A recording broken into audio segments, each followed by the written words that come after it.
இப்போ நம்ம வந்து ஏறுறதுக்கு தயாராகியாச்சு. அருவா ரெடி.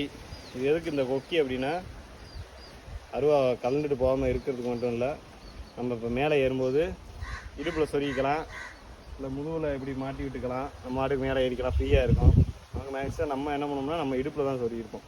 இடுப்பில் நம்ம மாட்டுக்கு இடுப்பில் மாட்டி விட்டுட்டு நம்ம மாட்டுக்கு மேலே ஏறுவோம். நமக்கு ஃப்ரீயாக இருக்கும். சரிங்களா? நம்ம மேலே போயிட்டு வெட்ட ஆரம்பிக்கலாம். நீங்கள் பனைமரம் ஏறுற ஸ்டைலில் பார்த்தீங்கன்னா நிறையா ஸ்டைல் பார்த்துருக்கலாம். சில பேர் இப்படி கயர் மாதிரி போட்டு ஏறுவாங்க. சில பேர் காலில் ஒரு முடிச்சு மாதிரி போட்டுட்டு அப்படியே மிதிச்சு ஐ மீன் அப்படின்னா காலை தூக்கி வச்சு ஏறுவாங்க. நமக்கு வந்து எதுவுமே கிடையாது. நம்ம ஏறி பழகினது அப்படின்னா சும்மா அப்படியே பிடிச்சி ஏறி தான் பழகி இருக்கோம். மரம் ஏறுற மாதிரி. அதனால் எந்த இதுவும் நமக்கு கிடையாது. வெறும் அருவாளை தவிர வேறு எதுவும் நம்ம மரம் ஏறதுக்கு எதுவும் யூஸ் பண்ணுறதில்ல. நம்ம மாட்டுக்கு அதை பிடிச்சி மேலே ஏறி நம்ம மாட்டுக்கு மேலே போகிறது தான். சரிங்களா? இப்போ நம்ம வந்து மேலே போகிறத எடுக்கிறதுக்கெல்லாம் ஆள் இல்லை, ஸ்டாண்டு தான் இருக்குது. ஸோ நான் ஏறும்போது அந்த பார்ப்பீங்க, அந்த இடத்துல கேப்பில் பூந்து போய்கிட்டு இருப்பேன். போகும்போது தெரியும். சரிங்களா? நான் மேலே போயிட்டு நான் அதை பூரா க்ளீன் பண்ணி எடுக்கிறேன்.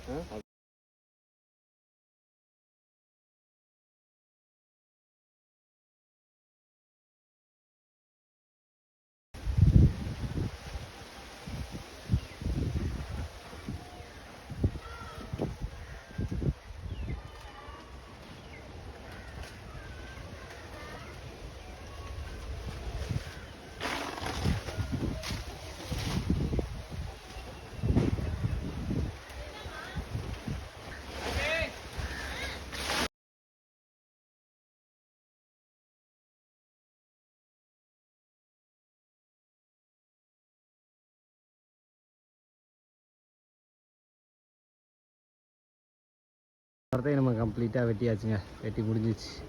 இந்த ஒரு மரம் தான் இருக்குது. இந்த 3 மரமும் நம்ம முடிச்சாச்சு. இவ்வளோ ஓலைகள் கிடக்குது. இதை பூரா எடுத்து நம்ம இப்போ வதங்கினோன்னே மிதித்து அமுக்கி இதை கட்டுறதுக்கு யூஸ் பண்ணிக்க போகிறோம். ஓலையெல்லாம் எடுத்து வைக்கணும்.